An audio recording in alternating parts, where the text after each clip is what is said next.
Hi there, welcome to Anchoring Light. I'm excited to share with you guys this deep dive journey combining art and magic and sacred practice, inspiring you to get out of your own way so that more beautiful life force can enter you and dance you. You know, it's already part of you, but it's just allowing that essence of you to sing through. So the first thing that I'm going to share with you is all about the materials.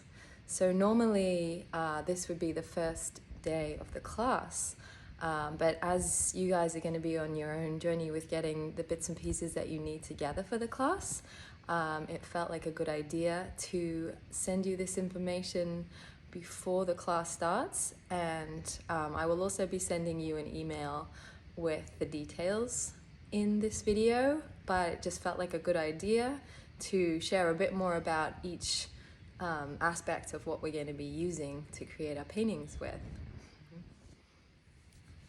Okay, so there's an array of different materials that you will need. The first thing I'm going to start with is the paintbrushes. So really with painting, or with what we're going to be creating over the next couple of weeks, you will have there's an array of different materials, but you don't need a huge amount of each of the aspects. So for instance, with the paintbrushes, really, essentially you only need about 5 or 6 different brushes. Of course, you're welcome to get more, and of course, when you go into the art store, there's always lots of exciting things that you might feel inspired to also get. But in terms of like what is sort of needed for this class, I'm going to just keep it as sort of simple and straightforward as I can. So in terms of quality of brushes, now this is a big one because I mean, some of you may already be painters, some of you may not be, but for me, I was really uninspired with painting for most of my life, actually. As I say, I started painting 8 years ago, but prior to that, I wasn't really very inspired with acrylics. We will be using acrylics on this painting journey because they're fantastic in that we can get the drying time is fast, and they're straightforward to use, but also we're going to be using them in a way that is really inspiring and different and creates the magical effect that we're going for. The fact that the drying time is faster means that we can work with these different layers, and that's really what's creating the magic, and that really sort of special holographic effect. So yes, in terms of the brushes,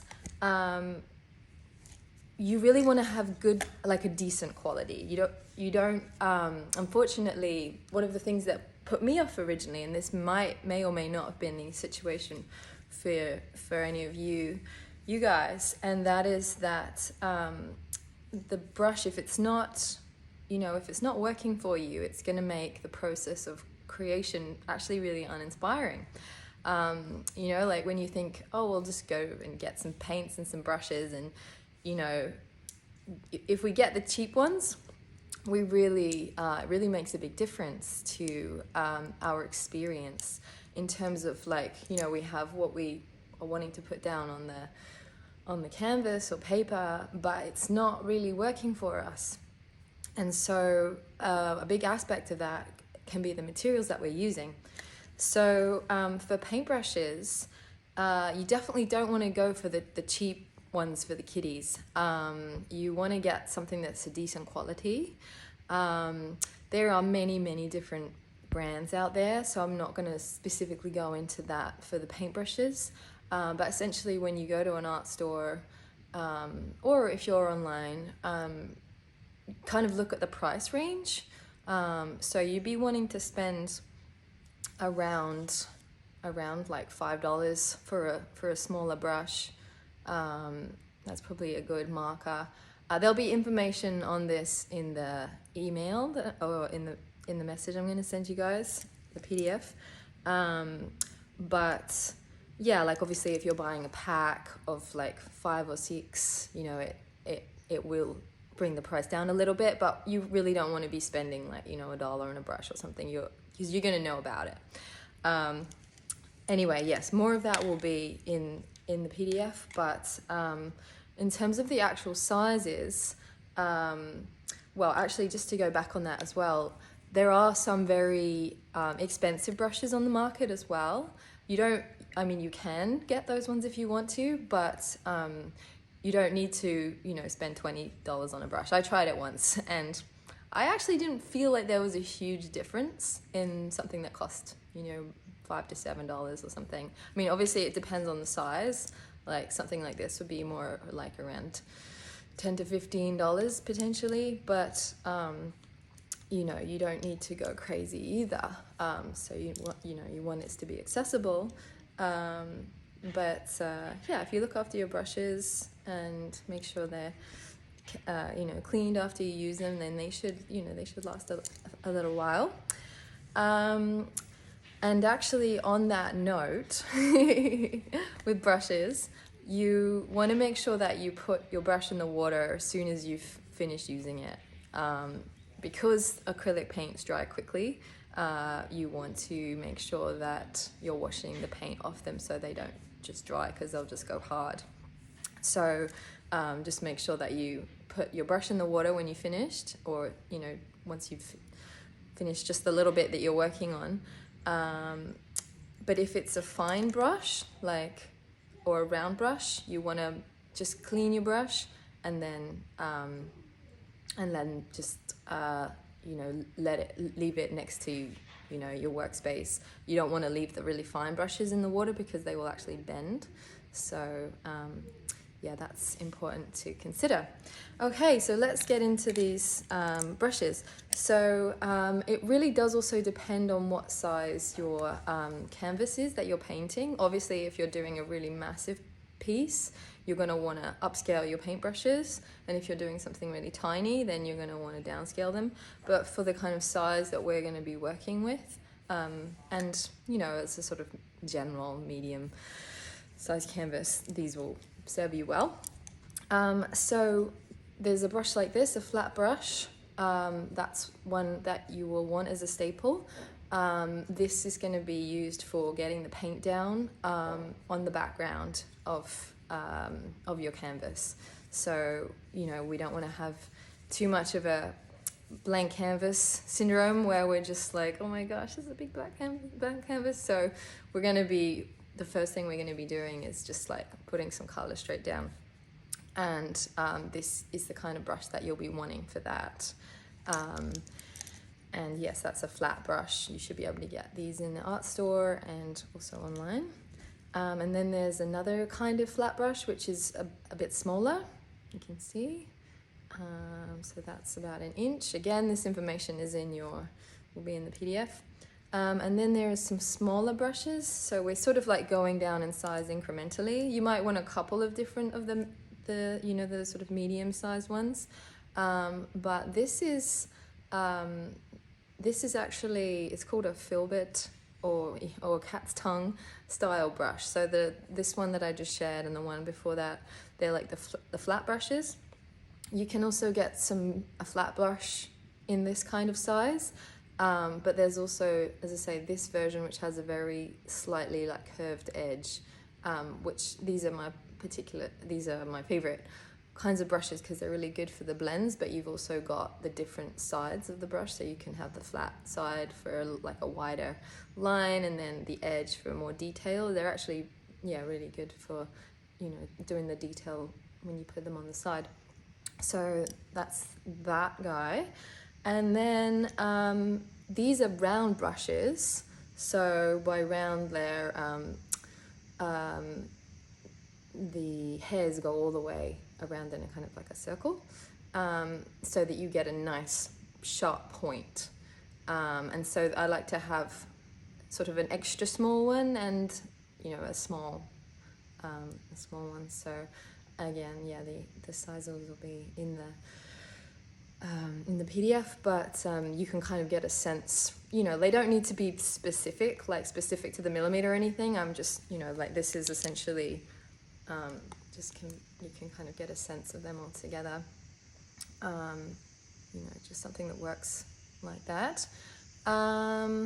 Cool, so they're your brushes. The next thing that I want to talk about is paint. So this is a similar situation with the aspect of having quality. And again, like if we're buying cheap paints, the pigment just isn't going to be very strong. And, you know, you're going to be trying to get your image to come through, and you're going to have to keep doing, you know, layers when you maybe don't want to be doing, you know, several layers to get that opacity that you want. And also, you know, it might be tricky to, you know, the way that they are on the brush. You know, there's various aspects, but yeah, so you want to be getting some decent quality paints. And now the paints do vary actually in terms of what colors that you purchase, because there's different series. Some particular pigments are more and less expensive. But the sort of price range that you want to be looking at is around $10 to $15. It also depends on sort of the size. But yeah, again, you know, you don't want to be spending $1 or $2 on a, you know, a tube of paint. And you might think, oh wow, you know, that's a really big difference in price, like $1 versus, or like $2 versus like $10. But actually, really the cheap paints are just literally watered down. So really, if you're buying, you know, if you're spending $10, it's going to last a lot longer. So actually it's not really anything, you know, the price isn't actually that different in terms of like, you know, how far the paint will go. But the other thing in relation to, you know, the price of getting your paints together, so I guess the paints are probably one of the most, you know, the largest area, you know, in terms of your budget. That's where maybe the largest percentage of that would go. But because we actually are going to, you know, we're going to be mixing colors, you really don't need a lot of paints in your paint kit. You probably need like sort of 7 or 8, and I'm going to go through those colors in a second. So yeah, really it's, you know, it's an investment when you buy the good quality paints. Okay, so in terms of the colors that you'll be using, for those of you that have studied art and already have an idea about mixing colors and paints, you'll be aware that you'll be using the primary colors to mix those colors from. So red, yellow, and blue, and black and white. And it's true that there might be, you know, like the cool versions of the primaries and the warm versions. So my mum's actually an art teacher, and so I had to do something a little bit different, like I had to rebel in some way. But I actually really have discovered that the primaries are obviously really great, these guys, for creating what we see with our eyes. So in terms of what exists in the 3D world, you know, so if we're doing skin tones or, you know, plants, nature, landscapes, using those fundamental primary colors, you're going to get the colors that you desire through mixing them to, you know, create, you know, those things. However, because we are in this class going to be painting magic and light and energy, I have found that there are a couple of other colors that are very important, key fundamentals to add or even change into the combination of, you know, to add instead of the primaries or on top of. And those are magenta and teal, or you could, this color often has different names, turquoise, If you're familiar with the printing techniques or just general printing, they often use the CMYK. So that's cyan, magenta, is included in that, which kind of gives it that sort of extra vibrancy of color and really gets into those shades that are a bit more specific, I feel. So you've got your magenta and the cyan would kind of almost be like the turquoise. So these are the secret magic ingredients to creating paintings that look ethereal and energetic, in my opinion anyway. So we have our primaries, and then we can add these two, the turquoise and magenta. So we've got like a mid-blue. It's actually up to you what shades of the primaries you feel to use. Again, this is in the PDF, but like these are my, I can add the preferences in there, but I rather like ultramarine blue and then just the primary yellow, and you know, something that's like a nice mid-red, like a blood red. So that's those colors. And then there is the idea of black and white. Now well, for what we're going to be doing, we will be using a lot of white paint actually, because of the way we're going to be building up the layers and building up that kind of glowy effect. We will actually be using quite a lot of the white. So it might even be useful for you to get a bigger white if you can see yourself doing quite a lot more of these paintings. And titanium white is the way to go because it's a nice opaque white. So yep, white is important. And then in terms of black, I do not actually use black in my paintings, because when you sort of darken the colors with black, it kind of gives it this sort of grayish, more like muted effect with the colors. So we really want to be keeping everything really quite vibrant.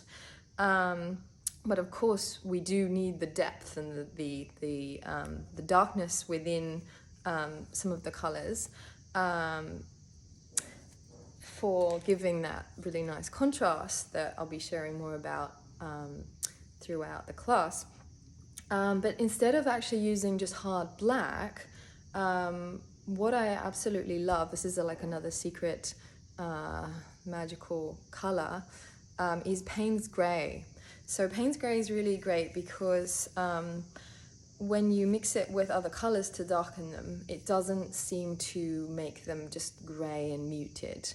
It is literally just like turning the volume down on the color, on the darkness of that particular color, which is really what we're going for here.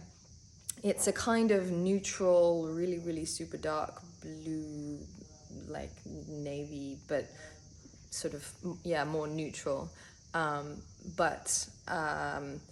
Yeah, it's just a fantastic one to have in your paint palette. The other one is raw umber. So this is a really, really super dark brown. I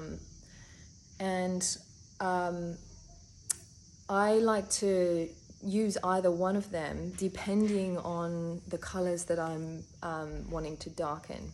So for instance, because the Payne's Gray has a slightly more bluish tone, I like to darken the colors that are of the cooler blue spectrum. So for instance, blues, more cool versions of purples, greens. I mean, so the cooler colors, if that makes sense. And then for the warmer colors, such as like reds and browns and oranges, those work really well to be darkened with the raw umber. So because that's a little bit more of a warm tone. So this way we're not affecting the shade too much.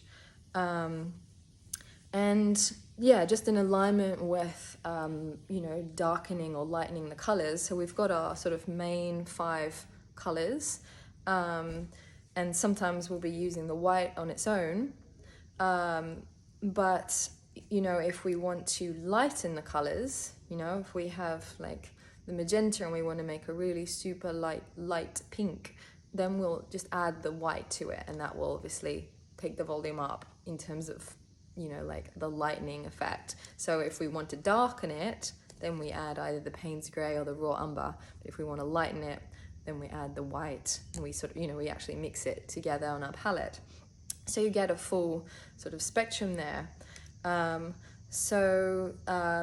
the essence of the colors. But in terms of mixing them, I will be sharing some of that as we go through the class. But one thing that I want to share about these two fantastic colors, the magenta and teal, is that you can get a huge array of different purples. You might have mixed, because you know the traditional idea is that you mix the red and the blue, and that's how you get the purple. But in my opinion, I've never found a great purple comes out of that kind of combination. So, you know, being a fan of purple, it sort of led me to explore, and really, like, you can mix, you know, 50-50 with these two and you'll get a nice mid purple. If you add a higher ratio of the magenta, then you'll get more of a warmer purple, like a more pinky purple. And if you add more percentage of the teal, then you'll get more of a cooler bluier purple. And of course, you know, adding a little bit of white, sometimes you find that you'll need that just to kind of make it a little bit lighter. And something else to add with these two secret ingredients is the other colors that you can get from mixing them. So for instance, the teal or turquoise and the yellow creates a really beautiful, vibrant green. And again, like, we're aware normally that we would be using the blue, you know, the regular blue and yellow to get the green, and you do obviously get a nice natural green with that. You know, and there's other colors that you might to mix into that to get the specific one, but that's sort of the essence. But when you mix these two, the green that you get is a very like energetic, vibrant green, you know, almost like peridot crystal. It's really beautiful. Like heart chakra green. And similarly, normally, you know, for orange, if you mix red and yellow, you would get an orange. But when you mix the magenta and the yellow together, you get this really beautiful, like, rusty orange. It's one of my favorite oranges. But, you know, you'll get to play with the different color combination mixing as you go along, as part of the sort of playful aspect of this journey and the exploration and all of that. In terms of the actual paint brands, now this does vary depending on which country you live in. My absolute favorites are the Golden brand and the fluid acrylics. So these are really fantastic because they actually almost like flow on your paint in a really just silky, easeful way, almost even like oils in some ways. And yet they're, you know, really nicely pigmented. So these are probably the best ones to go for. These are the most expensive ones. They're not crazy. Again, they will last you a long time. But in terms of ease of, you know, the journey of creation, the download of the image or whatever you want to share, these are definitely really easy to work with and very enjoyable. And these are like the mini versions that I've got here. You know, there's various different sizes available, including like, it really just depends on what's gonna suit you. But yes, there are other brands, like Liquitex is also a really good brand. If you're in the States, I understand Nova is a really good brand. There's many different brands out there. But again, it's really about just looking at the price range and getting a sense of, you know, something that is, you know, around the $10 upward mark. Like there, as I say, like for some of the colors, like magenta, for instance, these ones do come up more expensive often. But yeah, it's just important to get decent quality. And if you're not sure, you can always just ask in the art store. You know, they'll always, well, they should be happy to help you to pick a good quality paint. You know, you'll be asked, you know, it's acrylics that you're looking for.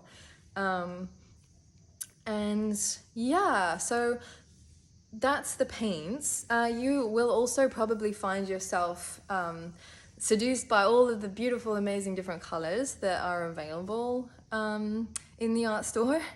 And so essentially you really only need, you know, what is it, 2, 4, 6, 8 different colors for your painting box.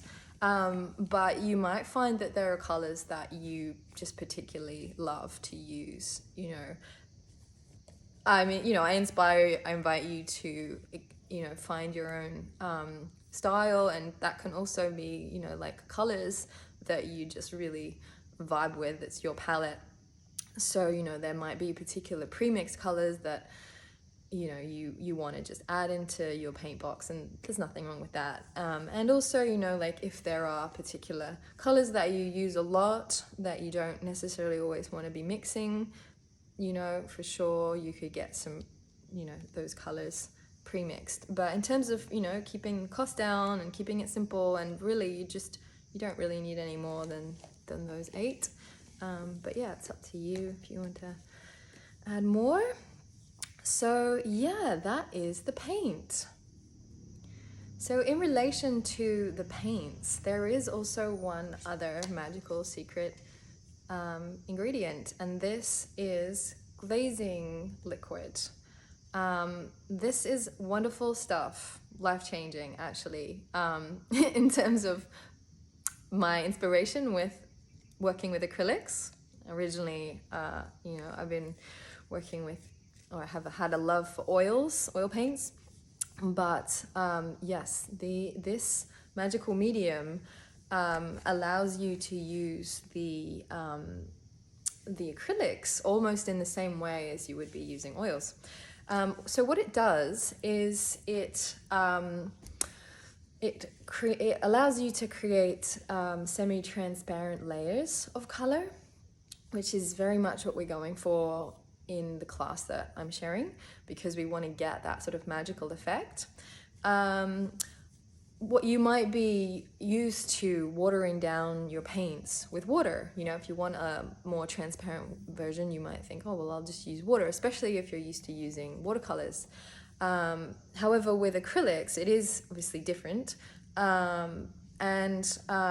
Really having something like this to water them down or make them more transparent is the way to go, because it's got kind of like a viscous texture to it. So when you're putting those fine glazes down, you're not going to get these big drips of water going on your painting, which is not going to be very helpful. I mean, if that does happen, like sometimes if you don't dry your brush properly, you might find that happens, and I trust that that's part of the process, and sometimes it can create some interesting like energetic textures. You know, it's fine if that does happen, but we're essentially trying to minimize that with using this glazing medium. So yes, for the duration of this class, do not use the water to water down your paints. When you want to get them to be more transparent or lighter, use the glazing medium. And yeah, you'll get a sense, if you're not already using it, you will get a sense of how this actually works when, you know, once we start the class. But it really is fantastic stuff. The other thing that's great about it is that it slows the drying time of the acrylics down. So obviously something that's different with oils, like oils take longer to dry, so you've got more working time, so you can blend them more. But yeah, with using the medium, it allows you to sort of blend the acrylics more easily. So there's a couple of reasons why it's awesome. And again, there are several different brands out there. Again, Liquitex is an option. Golden is my favorite. There are plenty of other ones out there. And again, you want to be spending around sort of $12 to $15. I think that's what they generally go for. So yeah, that is the glazing medium. Oh, and there's also options of gloss, satin, and matte. I wouldn't necessarily go for gloss because if you're painting and you're by a window, there's sometimes glare, like it can make your painting kind of shiny and a little bit hard to see what you're doing. That's just if it's, a very, very bright window. So I usually like to go for the satin, and matte is good too. But, gloss is really essentially fine. But, just to keep in mind. And you may be varnishing your paintings afterwards anyway, so the actual final effect won't be affected. But if you're not, then yeah, the gloss will make the paint a bit more glossy. So yeah, that is the glazing medium. And now, yes, there are some other materials. There are a couple that you might even just have around the house. One of those is a water jar, my trusty water jar. You could just use a jam jar. That is for cleaning your brushes. So that also leads us to the rag. I like to use them sort of microfiber, super absorbent rags, personally, just because they just do their job at sucking up the water really well, which is what I'm using them for. They also have two jobs. The rag will have two jobs in this workshop. One of them is to, when you've cleaned your brush, so that you don't have water dripping on your painting, you want to give it a really good dry off. So it's for drying your brush. It's also going to be used as a tool. This is for the rag. It will also be used partway through the workshop when we will be adding like a very faint glaze over the top, or a very faint layer of transparent color to gently wick off or like remove some of the paint. So when we put the paint down, it becomes more like a stain. So we'll be using it for that reason as well. And then there are a couple of other things, and that is your paint palette. So we're going to be doing something pretty cool with these paint palettes. But to start with, you just need to it is literally just a canvas board. It's also called the canvas panel. Again, there's information of that on the PDF. And you can either wrap it in cling wrap, glad wrap, or you can use baking paper and put a piece of baking paper around it, like over the top, and then securing it with some masking tape. So that it's up to you which you prefer, but essentially it's just meaning that you're not going to be washing the paint down the drain, and you can essentially just fold up the paint into like a little tiny bundle and discard it. So yes, that is your paint palette. And then of course you need a canvas. So I will be including the sort of size and some information about that in the PDF, but it's really essentially up to you how big you want to go. But I definitely have some recommendations for the proportions and the size for this particular class, just to, if you go really big, well, I mean, essentially you can spend a bit longer on the pieces because we're not in in a workshop where we've only got a couple of days. Like, you will be able to work on this in your own time. But in terms of like the deep dive aspects of like the channel parts, for instance, where you want to do the main information from start to finish, sometimes it would be beneficial for you to not have a super huge canvas, especially as this is the first introduction to it. And that's actually something important to add as well, is that really just think about this, like obviously do your very best and enjoy it and have fun and everything, but just know that, you know, this is the experiment, this is the exploration. So this first canvas creation, this painting that you create, I'm sort of leading you in the dark. I'm going to be sharing lots of different techniques that you may be quite unfamiliar with.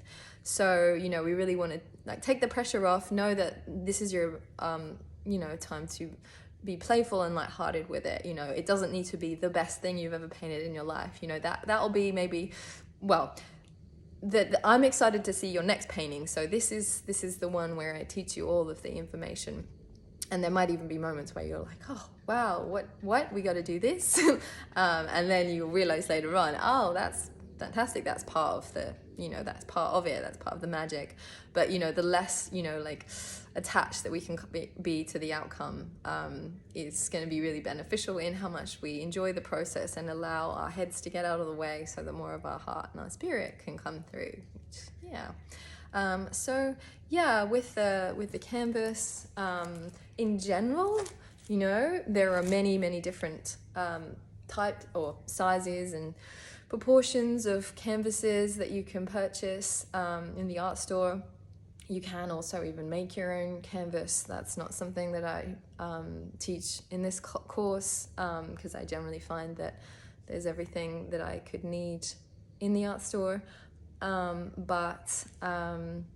Yeah, just if you have like a vision of an image that you're inspired to create, and you know, like a square would suit it better, or you know, a long thin rectangle or whatever, you know, like you can go to the art store. They might even be able to make something specially for you, you know, in alignment with that. But for this particular class, we're going to be going for ideally the tall thin canvases, which are particularly good because although you don't need to do a symmetrical painting, that's totally fine if you're not feeling that. We are still going to be working with the center of the canvas, and having that tall thin effect makes it easier to kind of work with because you're like playing off the sides.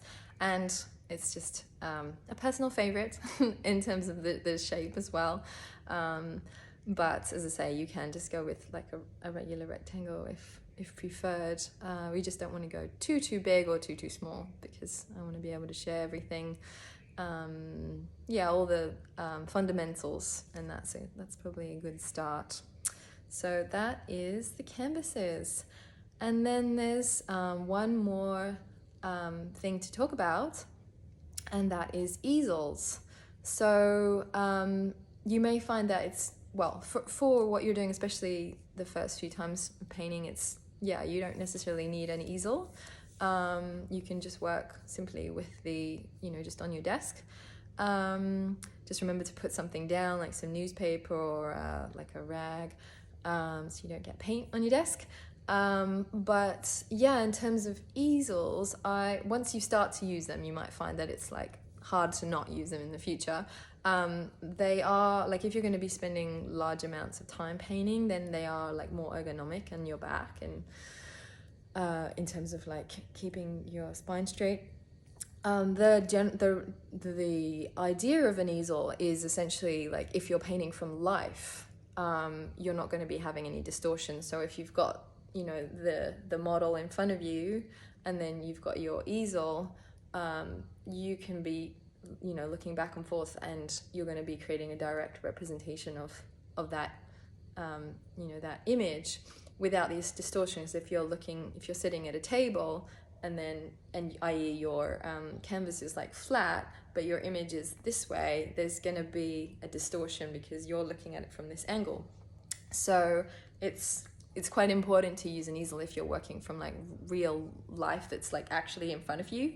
But in terms of what we're doing, as I say, the information that's coming through is, you know, is from within essentially.